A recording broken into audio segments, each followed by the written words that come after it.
All right, so this lesson is also going to be focusing on listening part 3 of the IELTS test. And in this lesson, we're going to be talking about sentence completion. The focus of this lecture is going to be sentence completion. So let's start the lecture. So this is a sentence completion, listening part 3 again. Hear a conversation. So you know a little bit about part 3 by now. You're going to hear a conversation between 2 to 4 people set in an educational or training context. There are 10 questions and they are in the same audio as the same order as the audio. Okay, so that's a good news for us. All right, now let's follow the instructions and do this activity on your own. What we are supposed to do here is look at the instructions and questions for part 3 of the listening test and answer questions 1 to 3 below. Okay, so part 3, let's look at question 23 to 30. You've got 4 questions here, right? So can you answer these 3 questions? Can you write one word for your answer? Following instruction is super important. People fail because they don't follow the instructions. They don't read what they're supposed to do, and you're going to have a problem. So here in instructions, it very carefully says to you, write no more than 2 words. Now, you cannot write 3 words, even if it's correct. And if you have written 3 words, you're going to be marked incorrect for that, and you're gonna receive any score for that. So very important. Do this exercise so that you are taking this seriously in your exam. All right. Can you write 1 word for your answer? Write the answer down. Can you write 2 words for your answer? Write the answer down. Can you write 3 words for your answer? Write the answer down. And I will share the answers later on. Which of the following answered underlined would be marked as correct according to the instructions? There may be more than 1 correct answer, right? So write no more than 2 words for each answer. You've got 3 options here. She had classes every Tuesday morning, every Tuesday mornings. All right. Which ones are correct and which one is going to be deemed incorrect?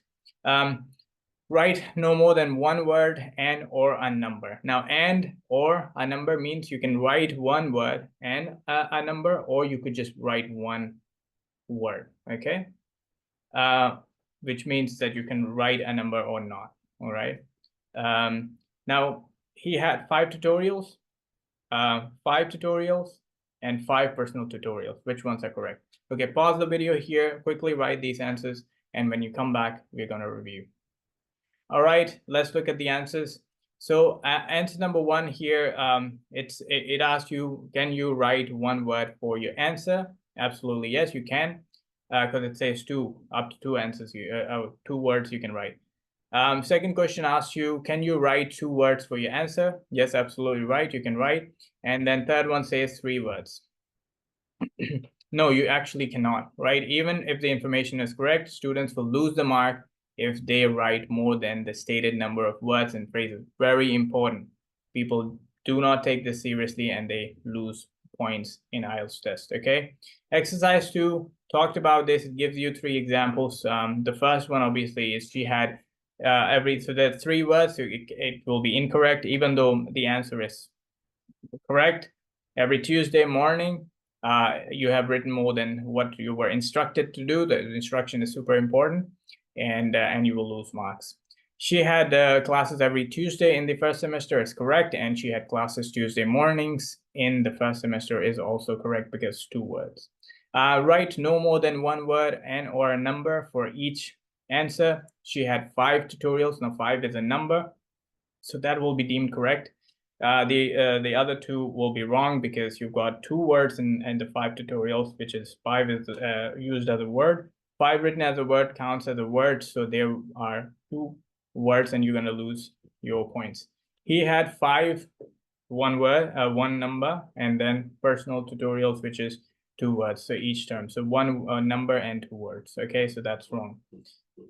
All right, let's look at this activity. In this one, we're really understanding the context. Now, I mentioned that understanding the context is very, very important. If you don't understand the context, then you will not be able to answer properly. Okay, so let's look at the introductory audio script. This in form of listening you would have, but you have a written form here. Look at the introductory audio script. Don't worry about the part 3 in the middle. Just look at that paragraph here and answer true and false questions from 1 to 6, okay? So look at the introductory audio script and the instructions and the part 3 questions and decide if questions 1 to 6 below are true or false. Two friends, Rachel and Paul, are discussing studying with the Open University. Rachel has already done a course at the university, but Paul has not. The extract relating to these questions comes from the last part of the recording. So question number 1 asks you will hear a conversation between two people. 2, they are both students at the Open University. 3, Rachel knows more about the Open University than Paul. 4, there are 4 questions to the answer. And 5, you can write both words and numbers. And 6, grammar is not important for this type of question, okay?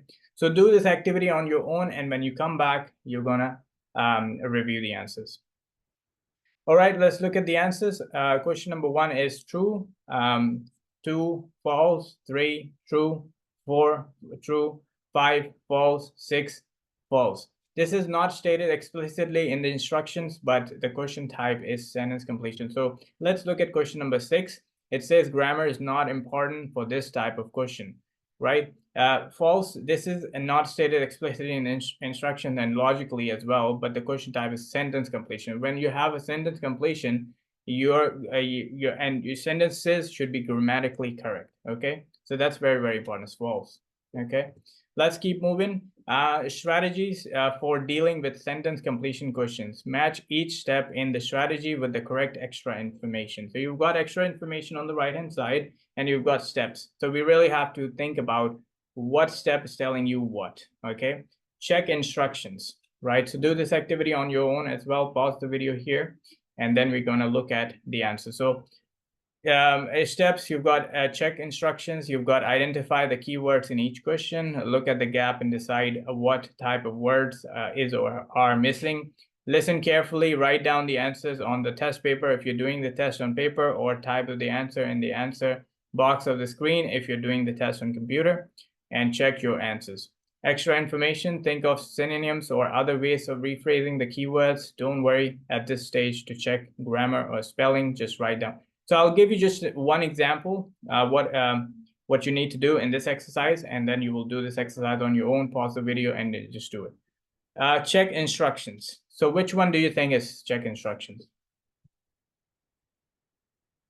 How many words can you write? So in terms of check instructions, how many, number C looks accurate, right? So how many words can you write? You have to check the instruction to be able to know how many words you have to write. Can you use numbers or not? Okay, so pause the video here and do this exercise on your own. And when you come back, we're going to look at the answers. Okay, let's look at the answers now. 1C, 2A, 3E, 4F, 5B, and 6D. All right, let's do this exercise now. Let's bring everything together, whatever we have learned so far. Let's do question 27 to 30. Complete the sentences below. Write no more than 2 words. So very important that you read the instructions. It says write no more than 2 words, okay?